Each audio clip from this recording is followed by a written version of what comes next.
Assalamu alaikum wa rahmatullahi wa barakatuh. May the peace and blessings of the Almighty be upon one and all.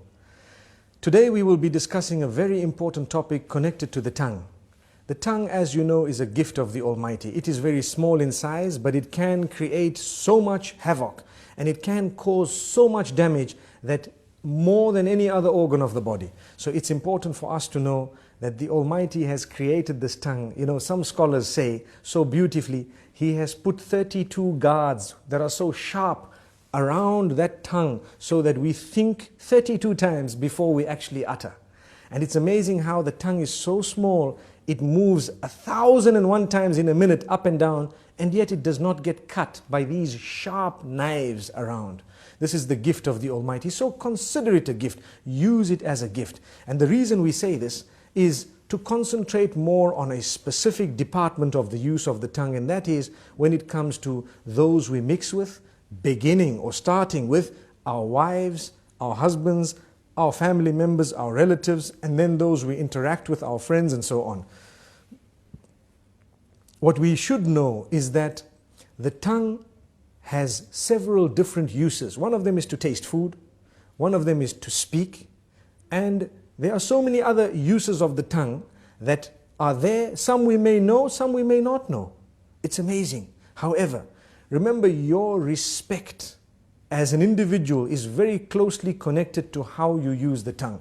This is why the Messenger Muhammad, peace be upon him, says, every morning all the organs of the body call out to the tongue and say, fear the Almighty regarding all of us. It is through you that we are known, so be careful what you say. Amazing. Which means I have hands, I have legs, I have a brain, I have eyes, my whole body, my entire image, my identification. I am known as a good or a bad person based primarily on how I use my tongue. Have we ever thought of that? So if I use it correctly, I will be known as an upright individual. If I lie and swear, use vulgar language, scream and shout, they will know me as a bad person. But my legs have not committed a sin, my hands have not committed a sin, my hair and all the other parts of my body have committed no sin. The sin is committed by the tongue.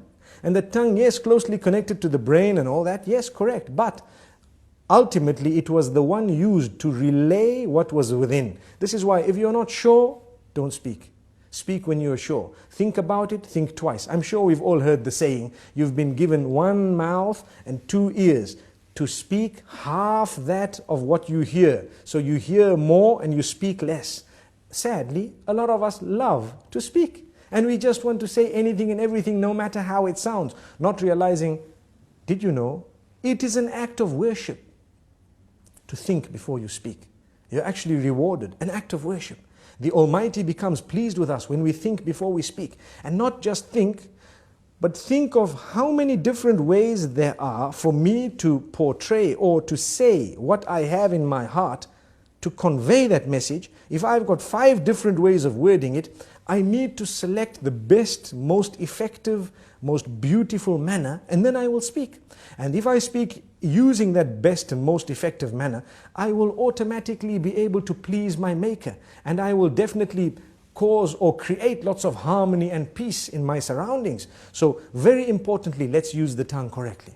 Number 1. Number 2 is not only the selection of words, the tone as well. Very closely connected to that. Some people scream and yell, they shout.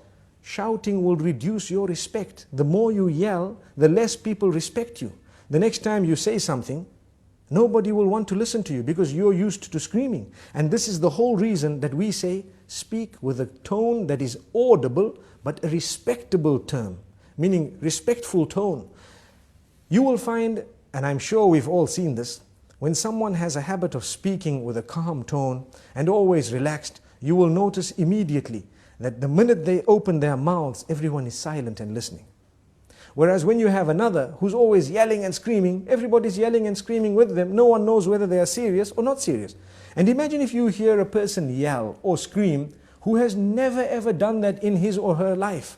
Automatically you would know that this is something very important because this person does not use this type of language or does not scream. Amazing. So this is the importance of the use of the tongue, how it gives the whole image of who we are just by its use. Sometimes a whole company can come crashing because of a CEO making one statement that is negative or bad. And there are examples of that in history where we've seen this happening because of the abuse or misuse of the tongue. The same way a man who has always been respected can lose all his integrity within a split statement because of how bad it was and how evil it was. So we need to be careful. You are known by your tongue. Let us be careful how we use this tongue. We'd like to give a few more examples. Within the home, it is an act of worship to say words, to create the words and to utter words that will bring about a smile on the faces of your children and family members, your spouse primarily. Did you know that it is actually an act of worship to come home and utter words of goodness, sweet words, beautiful words, make people feel appreciated, make them feel wanted, make them feel the bond? And it is the tongue that makes us really connect to one another. And this is why we say it is an act of worship. So many people do not realize it's a charity to say a good word. A good word is a beautiful charity. We come home, we're silent. Being silent is something that's not good, especially when it comes to those who are waiting for you to say something of your own family. A good word. Yes, when there is a problem, you might want to remain silent for a moment. If you think that that is the best way of solving the problem for now, you might want to speak a little bit later. But even when you choose to speak, say the best words. This is from the Messenger, may peace be upon him. And we always tell people charity begins at home. Sometimes we are very careful of our tongues outside the door. Whereas when it comes to in the home, those who work for us, those who live with us, those who are the closest to us in terms of family and so on, they are so worried of us opening our mouths because every other word is a swear word.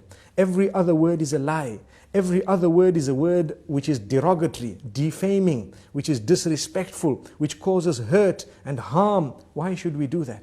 A good Muslim will never utter words that are hurtful to others. There is no need to do that. Even if you disagree, with someone, you do not need to utter words that are hurtful to them, belittling them, making them feel like they are not worth it. Sometimes maybe the good statement from your mouth might actually make them change their minds and come on to what you had because you were so good. You came forward so beautifully. This is the religion. This is what we have been taught. Now let's ask ourselves, do we as Muslims really follow these teachings? We call ourselves Muslims. A lot of the times we swear so much that even those who are not Muslim are embarrassed. And it gives the wrong image of the teachings of the beloved Messenger. May peace be upon him. And may the peace be upon all the other messengers. We shouldn't be doing this because we have the responsibility of portraying the correct image of the teachings of the Almighty. And these teachings primarily begin with a good tongue. The Messenger, when he was sworn, he did not swear back. He never swore back. The swear words never came out of his mouth. He says, a true believer is not he who is vulgar, is not he who speaks hurtful statements, is not he who lies, is not he who utters words that are hurtful to people, words that are incorrect, unjust. So we need to learn from this.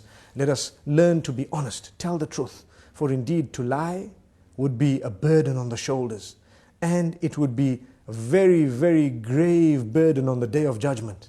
We should not be lying. We should not be hurting people's feelings. I hope I've said a little bit to motivate people to use their tongues in a better way, starting with myself and then everyone else. Remember, choose the best words, choose the best expressions, for indeed to do that is a great act of worship. Until we meet again, Assalamu alaikum wa rahmatullahi wa barakatuh.